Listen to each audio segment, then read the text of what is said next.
I'm 28M, work in operations for a mid-sized logistics company, live alone in a one-bedroom apartment, and keep a pretty low-key life. I'm not flashy, not loud, not the guy who dominates conversations. I show up, I listen, I notice patterns. That last part is important.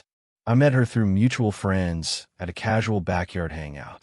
Nothing romantic about the setting, just one of those weekends where everyone shows up out of obligation. She stood out immediately. Confident, sharp, talked fast, corrected people mid-sentence like it was second nature. I found it interesting. I probably should have found it exhausting. We started talking, then hanging out, then talking more. From the beginning, she was clear she wasn't looking for anything serious. I respected that, or at least I thought I did. I didn't push. I didn't rush. I didn't play games. Instead, I tried to impress her the normal, boring way. Consistency, effort, remembering details. If she mentioned liking late-night drives, I suggested one.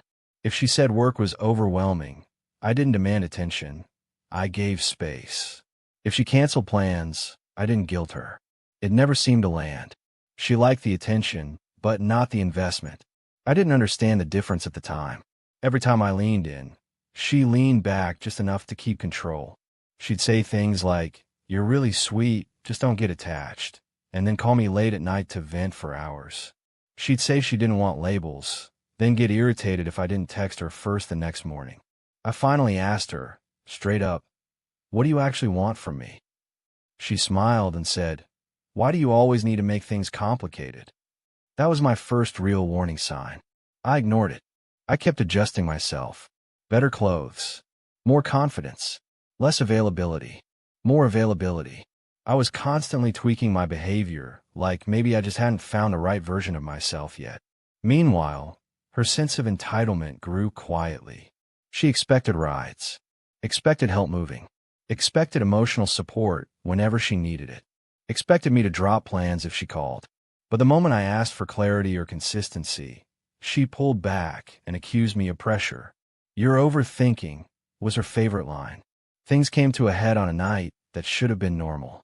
She invited me over, asked me to bring food, then spent most of the evening glued to her phone. Not scrolling, messaging, smiling. When I asked who she was talking to, she said, "Just a friend," without even looking up.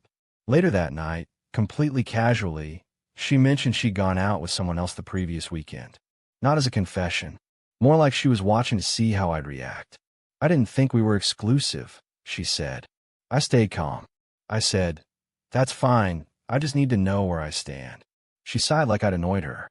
"You're overthinking again." A week later, I found out the truth by accident. One of our mutual friends mentioned seeing her with the same guy multiple times. Dinners. Weekends. Basically a relationship. Just not one she thought I deserved honesty about. When I asked her directly, she didn't deny it. "I didn't think it mattered," she said. That sentence changed everything for me. I realized I wasn't being rejected. I was being managed. Kept close enough to be useful, far enough to be disposable. That's when I stopped trying to impress her. I pulled back. No more constant texts. No rides. No emotional availability on demand. I stayed polite, calm, distant. She noticed immediately. Within days, she accused me of changing, of being cold, of punishing her. She started telling people I was insecure, that I couldn't handle her independence. Some friends repeated it without ever asking me what actually happened. Then she tried pushing boundaries in a different way. She asked me for help with a work-related issue, something involving vendor documentation. I know those systems well. I also knew exactly what she was asking me to do wasn't okay.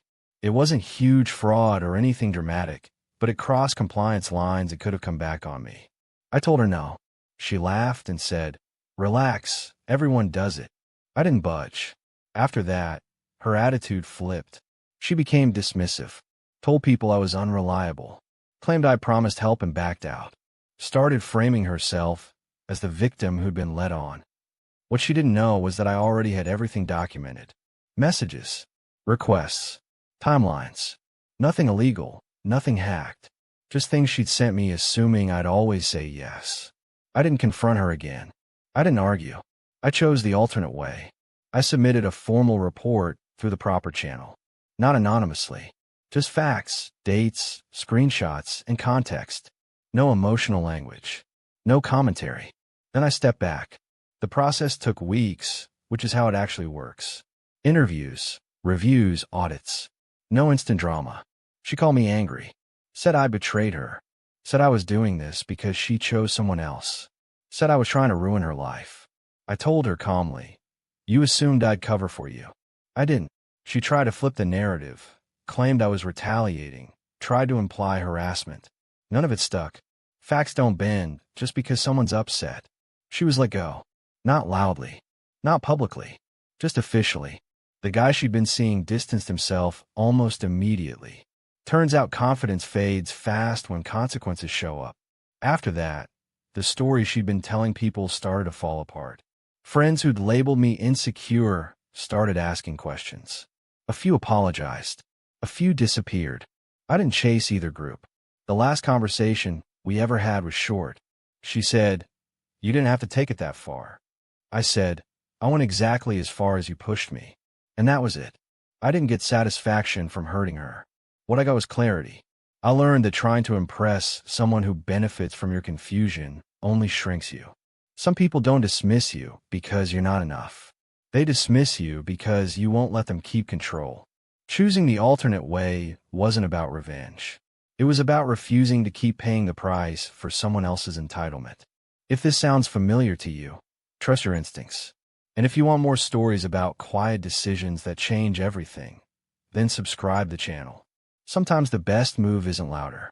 It's smarter.